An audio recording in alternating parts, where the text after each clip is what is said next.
Olá, este é o Ecocenado e você vai ver nesta edição a necessidade da preservação do Cerrado, o berço das águas do Brasil, a savana com a maior biodiversidade do mundo e como o desmatamento coloca o bioma em risco. Plástico nos oceanos. O Congresso debate um projeto de lei que trata da economia circular desse tipo de resíduo no Brasil. Nosso país polui os mares com 325 mil toneladas por ano. Sabia que mesmo pequenos cursos d'água podem gerar energia elétrica? A startup brasileira Hidrio desenvolveu uma microcentral hidrelétrica para esses casos. E o novo quadro do Ecocenado, iniciativas do público infanto-juvenil de preservação do meio ambiente. Na estreia, crianças debatem temas relacionados à ecologia, sustentabilidade e política ambiental.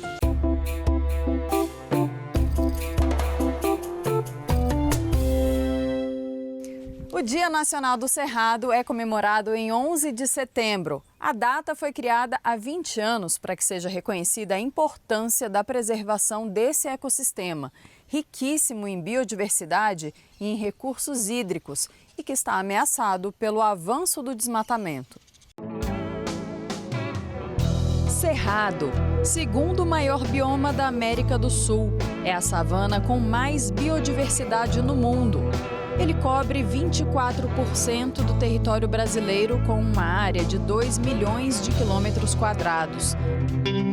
E abriga as grandes reservas subterrâneas de água doce brasileiras, fonte de 8 importantes bacias hidrográficas do país. São Francisco, Araguaia, Paraná, o Jequitinhonha, o Xingu, são todos esses rios dependentes da água que vem do Cerrado. A gente também tem uma importância biológica extrema. O Cerrado tem mais de 11 mil espécies de vegetação, de flora, e também na questão da fauna é riquíssimo, com forte endemismo. Um local com grande representatividade de espécies nativas do Cerrado é o Jardim Botânico de Brasília, que tem quase 5 mil hectares de fauna e flora preservadas.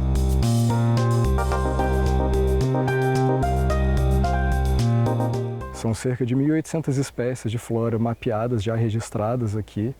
Isso equivale hoje a cerca de 45% das espécies de flora do Distrito Federal e cerca de 500 espécies de animais vertebrados. A gente não está contando os insetos, a gente está falando só dos répteis, mamíferos, aves, anfíbios. E a gente tem muitos predadores de topo aqui, né? Temos registros da onça-parda, lobo-guará, algumas espécies difíceis e ameaçadas, como tatu-canastra. Por ser um ambiente muito preservado, né, com muitas espécies, inclusive muitas espécies endêmicas, algumas que são encontradas só aqui no Jardim Botânico, acaba atraindo diversos pesquisadores para essa região para estudar essas espécies e a interação dessas espécies com o meio. Então aqui no Cerrado a gente tem alguns representantes muito interessantes, né? Por exemplo, a velózia, a canela de ema, que é uma espécie típica daqui. Aqui no Jardim Botânico a gente tem um adensamento muito grande dessa espécie e alguns estudos indicam que é uma espécie que ela tem um crescimento muito lento, de cerca de 1 centímetro por ano. Então, se a gente pegar uma espécie aqui de mais ou menos 1,80 m, 1,90 m, a gente está falando já de uma espécie de um indivíduo de pelo menos 190 anos aqui dentro do nosso Jardim Botânico, né? Mas o bioma está ameaçado. É o que tem no país a menor porcentagem de área legalmente protegida com unidades de conservação, pouco mais de 8% do território.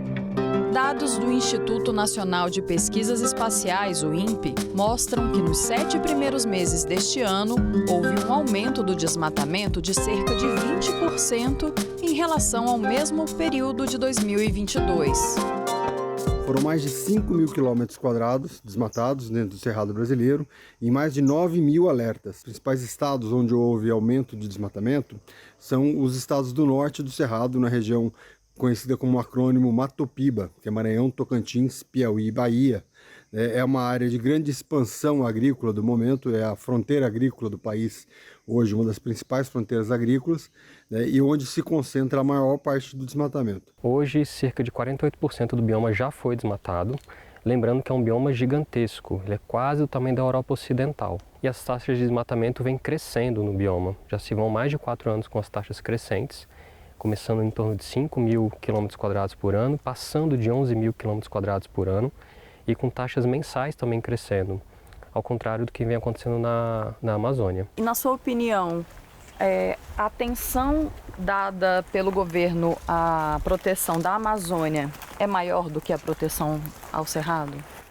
Sim, é sim, né? A gente tem vários elementos que demonstram isso. Por exemplo, a questão da reserva legal, né? A reserva legal, que é essa porção que deve ser protegida dentro da propriedade rural, ela é de 80% na Amazônia, enquanto que no Cerrado ela é de 20%, né? Então é exatamente o oposto.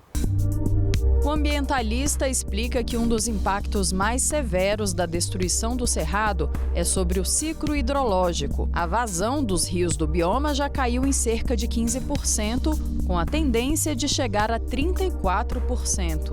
E isso impacta a todos. A quem está no centro urbano, que pode viver escassez, a questão energética, porque nossa matriz energética depende das hidrelétricas, e também para o abastecimento das comunidades tradicionais no meio rural e para o próprio insumo para a agricultura, né? A justificativa do Ministério do Meio Ambiente para o difícil controle é que a maior parte dos desmatamentos no Cerrado é autorizada por órgãos estaduais, esfera que tem a competência para emitir autorizações. Então, o que nós estamos fazendo é diagnosticando o que é desmatamento ilegal do legal, separando, para poder ter uma ação muito forte do IBAMA em articulação com os estados para fazer a fiscalização do desmatamento ilegal e vamos estudar o que é possível fazer para desestimular o desmatamento especulatório. Com isso, a gente acredita que é possível reduzir pelo menos algo em torno de 50% as taxas de desmatamento no Cerrado. É uma situação inversa da que a gente tem na Amazônia, onde quase todas as terras são públicas, quase todo desmatamento acontece sem a autorização dos órgãos ambientais. Então existe uma diferença, o IBAMA tem uma eficiência muito maior das ações de comando e controle quando o desmatamento é ilegal. O governo federal faz uma revisão do PP Cerrado, Plano de Ação para Prevenção e Controle do Desmatamento e das Queimadas no Ecossistema. Vamos apresentar uma proposta para a consulta pública na Semana do Cerrado, numa audiência pública que deve acontecer na Câmara dos Deputados no dia 13 de setembro. Ali a gente disponibiliza o plano para uma consulta pública de provavelmente 15 dias e, ao mesmo tempo, na audiência pública já vamos colher subsídios. Enquanto isso, a gente está conversando com os estados, a Associação Brasileira de Entidades Estaduais de Meio Ambiente, né, tem um GT Cerrado, nós estamos articulando propostas de atuação junto com os estados e com foco no chamado Matopiba. O IBAMA também está trabalhando de maneira muito forte o tema do fogo no Cerrado. O IBAMA está trabalhando com o manejo integrado do fogo, e o IBAMA está elaborando planos de prevenção e combate aos incêndios florestais em todos os biomas brasileiros.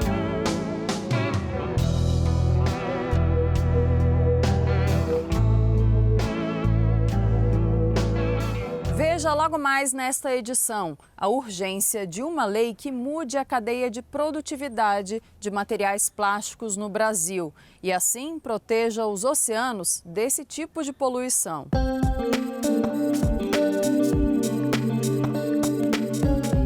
A central hidrelétrica é um equipamento capaz de gerar energia elétrica a partir de locais com pouca disponibilidade de água, como em propriedades que possuem pequenos rios.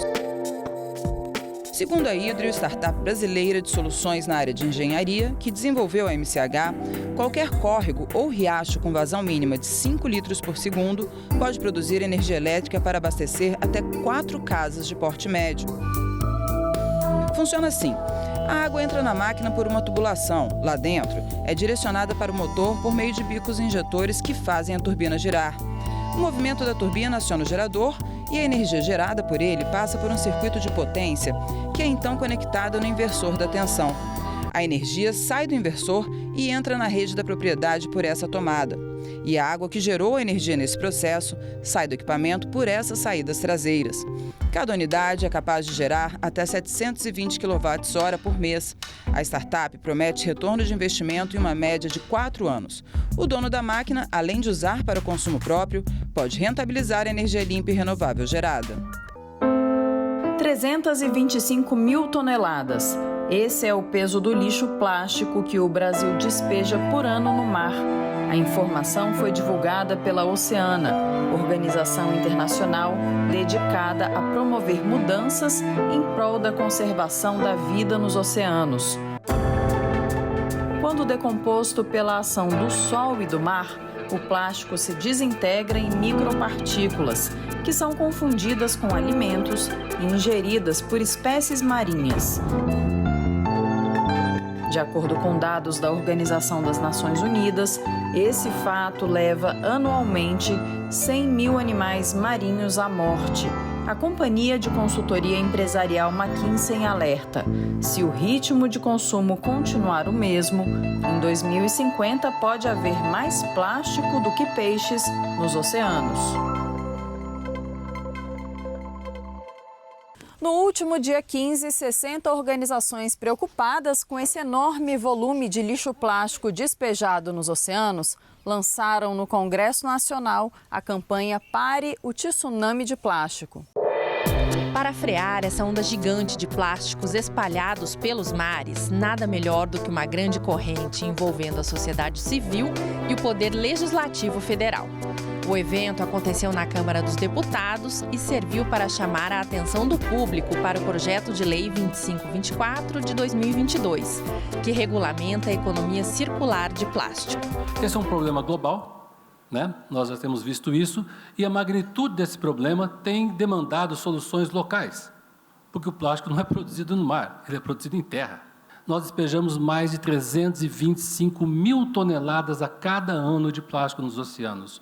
Em todos os trabalhos feitos, por exemplo, das iniciativas de limpeza de praia, 70% do que tem lá de rejeito e aparece como resíduo é plástico. O plástico produz um efeito danoso sobre a fauna marinha. Os pescadores têm suas redes destruídas por plástico. O turismo é afetado pela poluição de plásticos nas praias. E nós temos alternativas para isso. Além de ser, pelos dados da ONU, o segundo tema mais urgente do meio ambiente, né, o plástico, a gente também tem uma questão de saúde pública. Então, não está mais no momento de botar essa culpa no consumidor, né? A gente tem que, de fato, criar uma lei que reduza a produção do plástico. E o Brasil é um grande produtor. A gente tem que fechar a torneira, né, da produção do plástico. E se a lei for aprovada, ela pode ajudar a fechar essa torneira. O texto da proposta estabelece que a produção de descartáveis fica proibida. Todo plástico deverá ser reutilizável, reciclável ou compostável. O único ambiente capaz de trazer uma solução ou uma resposta, né, a esse problema tão complexo, de dimensões tão grandes, é essa casa, é o Congresso Nacional. Como trazer uma solução para esse problema de longo prazo, que não trate isso só como um resíduo já no fim da sua cadeia, mas que previna que isso aconteça atacando o problema na sua origem. E por isso foi desenhado, então, o projeto de lei 2524 de 2022, apresentado pelo, então, senador Jean Paul Prats, que está da Comissão de Assuntos Sociais, esperando uma avaliação. E adotamos medidas concretas para reduzir a produção de plásticos, incentivar a reciclagem e promover alternativas mais seguras e sustentáveis, que é a não produção, né? Que a gente sabe. Estamos trabalhando em prol da saúde, do bem-estar de todos os cidadãos e cidadãs brasileiros. O projeto deve passar pelas comissões de Assuntos Sociais e de Meio Ambiente do Senado para ir para a Câmara dos Deputados. A previsão é de que a tramitação seja rápida. Tenho certeza também de que o próprio Senado haverá de votar rapidamente. Isso é um clamor da sociedade. A aprovação desse projeto é um elo importante da corrente. E a conscientização da população é mais um desses elos. Alguém tem que começar. E é por aqui que nós estamos começando. Você mudar qualquer coisa, um hábito, uma escolha, qualquer coisa que você muda é difícil. E a gente vai ter que mudar. A gente vai ter que mudar a nossa forma de consumir, a gente vai ter que mudar a nossa forma de pensar, a gente vai ter que mudar a nossa forma de viver. E é agora. É hora de agir e a gente conta com o apoio de todos. Obrigada. De 11 a 16 de setembro vai acontecer a 3ª edição da Semana Integrada do Cerrado. Desta vez, ela terá como tema os 20 anos do Dia Nacional do Cerrado. Na programação, atividades onde o bioma está presente, em 9 estados e no Distrito Federal. O evento também poderá ser acompanhado virtualmente pelo canal Semana Integrada do Cerrado no YouTube. A participação é totalmente gratuita, com entrega de certificados. Para mais informações e inscrições, acesse ifg.edu.br ou o perfil da semana no Instagram, @semana.integrada.cerrado. O Senado analisa um projeto de lei que cria o Programa Agente Jovem Ambiental. O PL 3097 de 2021 tem o objetivo de ajudar na implementação da Política Nacional de Meio Ambiente pela atuação de jovens entre 16 e 21 anos em ações de educação ambiental e disseminação de boas práticas. De autoria do senador Jacques Wagner e relatoria da senadora Tereza Leitão, a lei deve levar o nome de Lei Alfredo Sirquis. Ambientalista, político, jornalista, escritor e ex-deputado federal, que deixou o legado à agenda ambiental nacional e internacional. O projeto aguarda votação na Comissão de Meio Ambiente. Confira agora o novo quadro do Ecosenado, o ECOAR.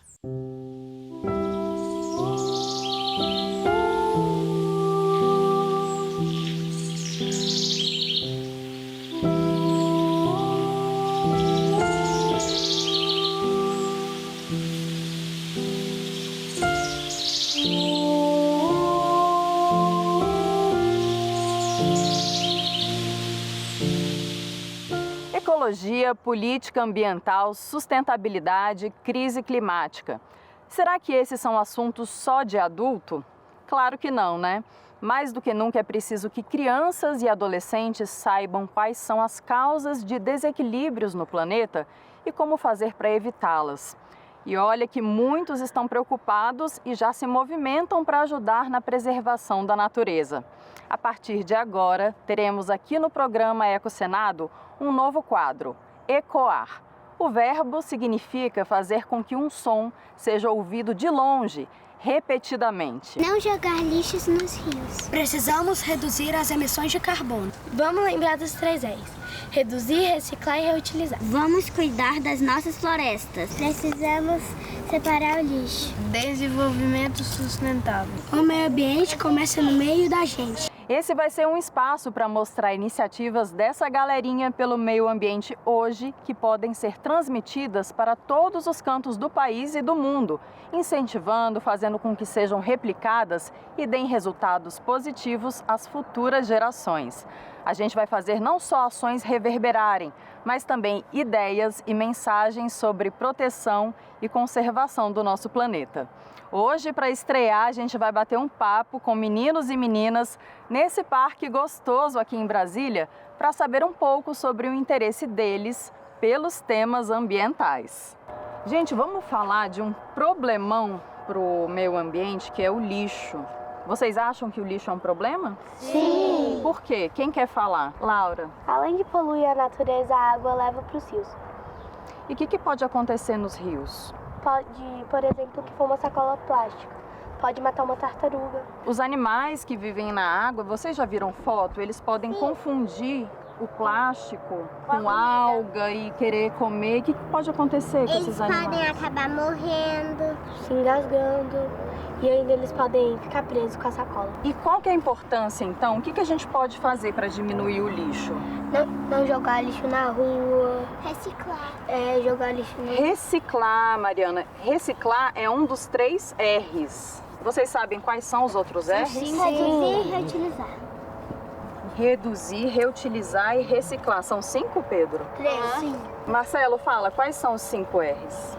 Repensar, reduzir, reciclar, reutilizar e recusar. Tudo que é descartável é legal? Não. É melhor usar o quê, então? Por exemplo?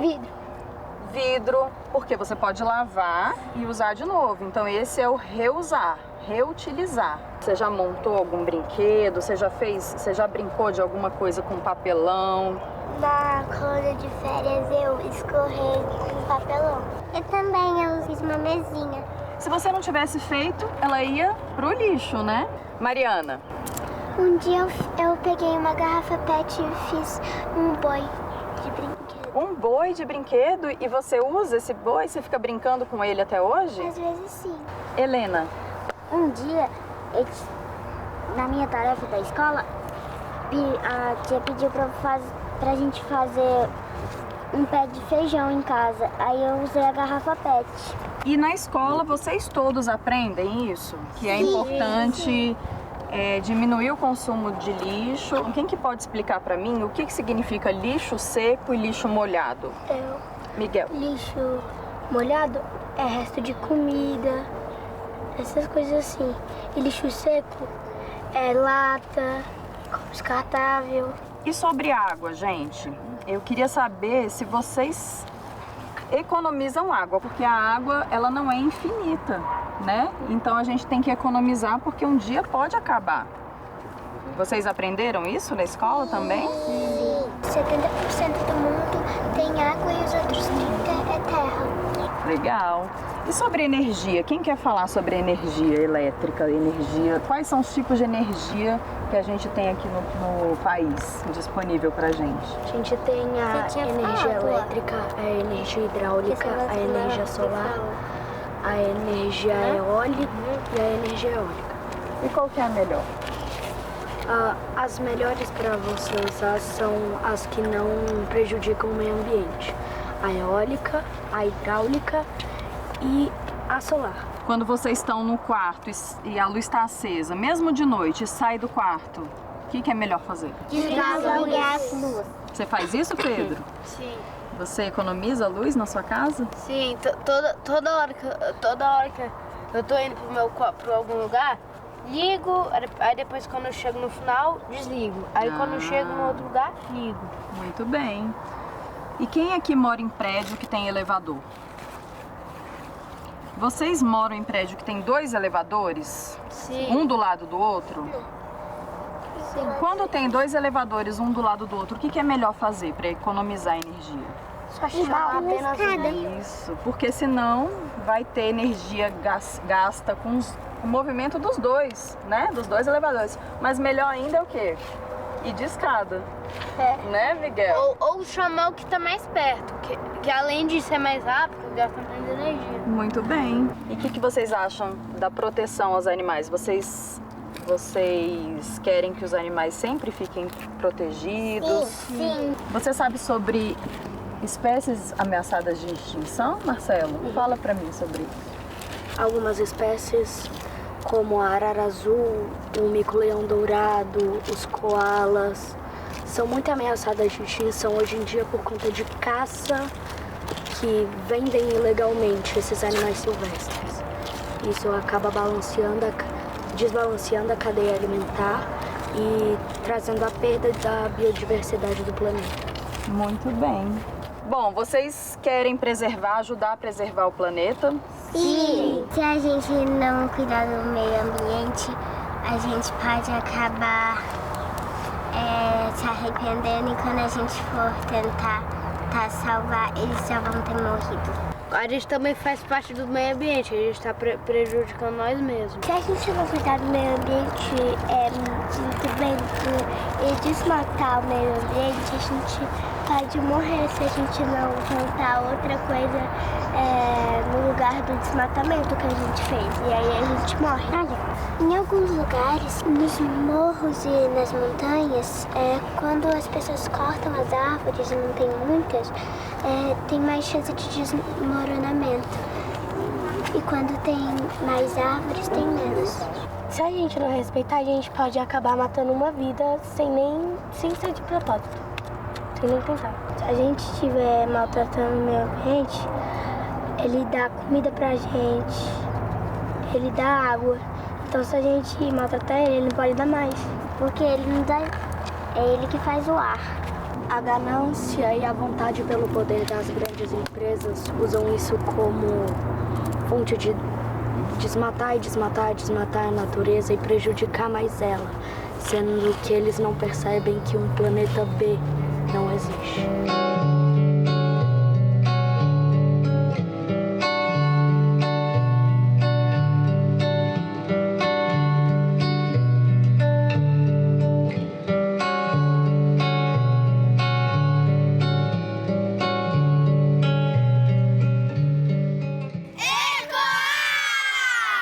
Chegamos ao fim de mais um Ecosenado. Obrigada pela audiência. Se você quiser rever ou compartilhar este programa, acesse nosso site senado.leg.br/tv. Também estamos no YouTube e nas outras redes sociais. Até a próxima. Tchau, tchau.